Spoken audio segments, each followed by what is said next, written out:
Welcome to The Informant, the podcast that talks about anything and everything. We cover from sports, religion, politics, social, you name it. I'm your host as ever, Doc McLeod. So without any further ado, let's delve right into it.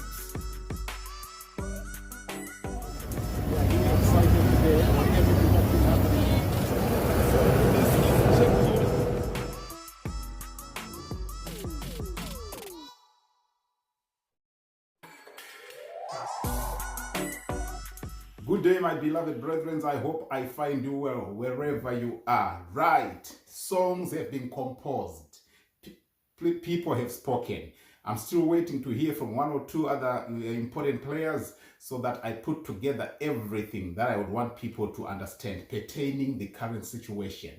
Right, this Rigananda has been identified, and it now depends on whose side you are. There's no secret that there is a serious divide within the ZANU PF, right? If you are seeing the situation from the president's point of view, it's all the people that did not favor the co-opting of Kuda Tagwirei into the Politburo. Those are the ones he's referring to as Rigananda. If you are seeing it from the VP's position, which is backed by the Geza revolution, which I said is dead and buried, you are referring to people who are getting contracts day in, day out. There is a lot of contracts that have come out, and I've got the documentation. I'm going to be showing you right here on this program. But in the meantime, let me remind you, there are some people that when they speak, you have to listen. I really wanted to hear from Sabuku himself, because I consider him my personal spokesperson for ZANU PF outside of the protocols, and that's none other than Themba Muliswa. When he speaks, take note, because usually Themba does not just speak, but he speaks on behalf of certain people. And unless you know the ZANU PF structures, then you will know exactly what I'm talking about. In the meantime, the divide is actually extended even onto the football pitch. Some people are going against the Scotland FC. They are singing whatever they are singing. But all is well. Let me tell you, ZANU PF being ZANU PF, I don't want any casualties from outside of ZANU PF to be hyped up thinking otherwise. ZANU PF has got a way of finding each other. Very soon the tensions are still very high, but it doesn't mean to say things have calmed down. It's a matter now of technicalities. I've got questions for you. Do you think when the president said Pasi Nerigananda, he was in support of the VP? You could be dreaming if you thought that's what he meant. But let me tell you, it means what it means from his own side. It needs to be interpreted properly, and it needs to be unpacked properly. Remember, they had invested a lot into this, making sure that things are going to have to go the way they were planning. And the co-opting of Kuda Tagwirei, which failed because of certain people, does not mean to say that's the end of the road. Kuda Tagwirei had actually invested a lot into this. As you will hear from a person like Themba Muliswa unpacking everything. There is a lot of people that have been aided into business because of Kuda Tagwirei. While these people talk about his corrupt ways and means, but still at the end of the day, when you hear Themba Muliswa speaking, Sabuku, then you know that he is speaking on behalf of certain people. I have known Themba for years, and I can tell you exactly what I'm telling you is true. It's not peaceful. Kuda Tagwirei has invested, of which he expects a return out of it. Regardless of whatever might have happened, it does not mean to say Kuda Tagwirei is now going to sit back or is going to withdraw from the pursuit that he has been having all along. He is still going to pursue for whatever has been on the table, but the language would have changed. People like Wicknell, who many people are now called Chigananda, who actually rubber-stamped himself as Chigananda. He did that for a reason. As you could see, the following day after rubber-stamping himself as Chigananda, he was seen going with the president to the funeral of the former ZESA chairperson. Look at this. Politics, it's a very knitted game, and it's also a dirty game. You need to know whose lines you are crossing, and you need to know who's standing with you in earnestness and in honestness. So here is the thing. Let me just play some videos just to show you what has been happening whilst I'm still gathering all the evidence together and all the information, so that when I unpack it all for you, you will understand where we're coming from and where we're going. But as of now, I can tell you ZANU PF is going through a serious cleansing process. The tension that has been there, don't doubt it. It needed to take away somebody's life. There's no two ways about it. One had to go or one had to leave. This is the position that has always been there ever since the tension started to brew up. But with time, it's not like the tensions have actually died down. They are still right up the top. The language that you hear and the intentions of the people who are speaking what you are hearing is totally different. Something needs to be put right here. And it's not going to be an easy knitting together of ZANU PF again. People like Comrade Manize, he is a very, very loud speaker, a very, very person who's respected within the ZANU PF protocols. People outside might not take him as their favorite cup of coffee. But one thing I can tell you from within the protocols of ZANU PF, he is respected, especially within the war veterans. And it also squashes what I've always been telling people all along, that Honorable Manize, Honorable Muchangwa, and Comrade Blessed Geza are best of best friends. Some people are doubting it. Now people are starting to see it. I have known that for years. Those people are best of best friends. But in the meantime, listen to this and you give your ideas. Some people are saying the appearance of Comrade Blessed Bombshell Geza, others are saying he betrayed the struggle. Others are saying he culminated the situation. Others are saying he gave us the assurance. So depending on where you are seeing the situation from or where you are viewing the situation from, you've got your own way of concluding. But at the end of the day, still the tensions are high within the ZANU PF. Enjoy what's about to follow just for entertainment, but more information, I'm going to bring it. You will hear people also on the Ola podcast discussing about what's happening in Zimbabwe. It's sad to say, but at the end of the day, with this tension that's within ZANU PF, a lot of things are now going to be corrected, regardless of who you are favoring, because they have shown each other that we are two bulls who are going head to head, and no one is prepared to fall down. For this reason and many more, I tell you, this is the beginning of something special that's going to come from within Zimbabwe. Control seems to have been brought back by the challenge that has been posed by people who stopped Kuda Tagwirei from just being automatically moved into the Politburo. As of now, watch and enjoy.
As we are all gathered here, is that fear not, for the Lord Almighty is with you.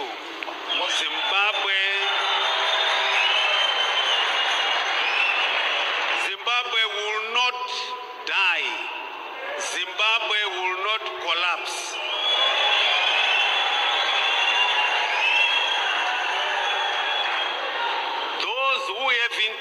to harm this God-given country shall be punished threefold.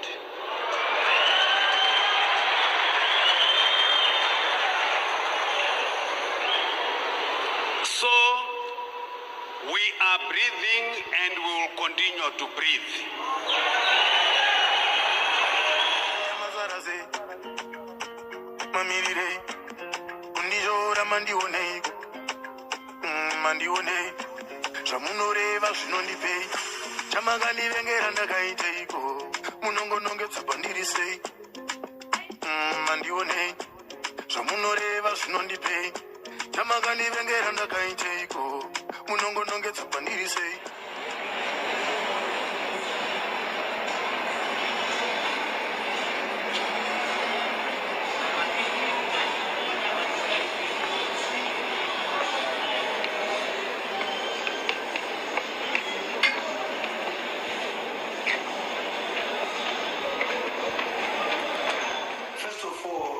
Indeed, I was former ZANU PF chairperson and central committee member.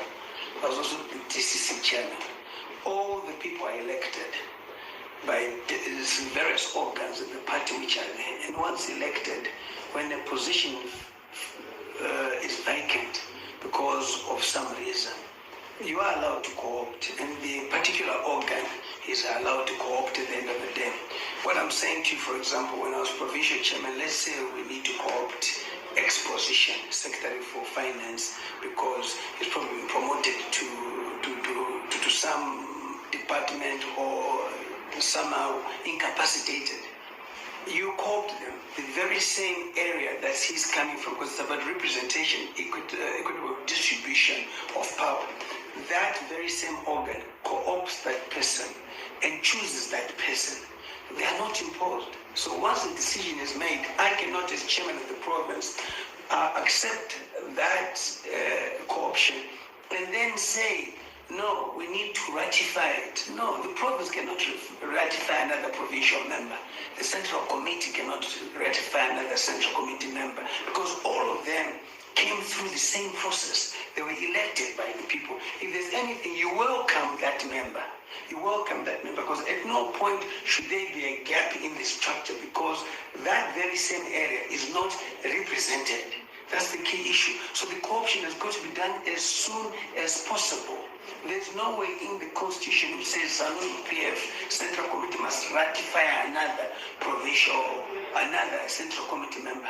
There's nothing like that. That is the truth of the matter. I would like to see it, and I challenge ZANU PF to do that. It was wrong, even if at all he was not, the process had not been done properly. I don't think it was good for them to do that to any person, let alone Kuda, who has been known to be ZANU PF, who has funded ZANU PF. The very same people that ejected him, he's empowered them through various initiatives. That was humiliation, and I think they crossed the line. It's now a game of trying to do a PR, but he's human. Not only that, you can also be in the central committee without participating in their meetings, being an observer. That is allowed. There's nothing, and it's the prerogative of the president who chairs the meeting to be able to say, we don't want this person, we want this person in, and so forth. The line was crossed, no two ways about it. So can we speculate then that there is more to this issue than what has been said? Oh, there's definitely more to this issue. That's the truth of the matter. No human being deserves such kind of humiliation. I don't want to say Kuda Tagwirei. No human being deserves that. Okay, he could have left that person in there to sit and to listen. The Chinese have finished that whole mountain. Boterekwa. Yeah. I see road no pashugu paya. Makomba oga. Yeah. But the Chinese are milking gold, chrome, and platinum. Not even fixing the road where they are carrying the very minerals with. And our Minister of Mines, Mr. Chitando, is sitting in his office putting on a bow tie, speaking lots of English. And we must be watching as Africans, particularly as Zimbabweans. And we call it, oh, you're not patriotic. I am one of the most patriotic in this country. And I think I've earned my stripes. I can call him to order. And I have my own problem, my own farm. And they put Chitando's name inside. Shumba, the guy was given the contract. He's on my farm right now. For the past 17 years, they've been vandalizing our farm. You raise these things, you're not being patriotic. I think we need to separate patriotism from corruptions and some of the evil habits which some of the ministers and government officials have accumulated a habit of thuggery. Machaira achikukhanya mugwagwako. Asimi mchipwa zvimadhiri in the back offices.